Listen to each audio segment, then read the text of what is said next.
mpaka jioni na kulilia.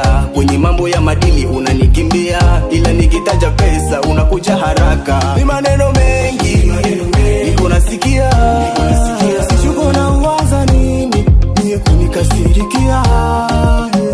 Hata nyumbani wananiambia eti umekuwa kiwerewere. Sijui nifanyeje kwa maisha yako mie, najihisi nimechoka kwa tabia zako mbovu, zinanikosesha amani. Usiku silali, usingizi sipati, kazini sioni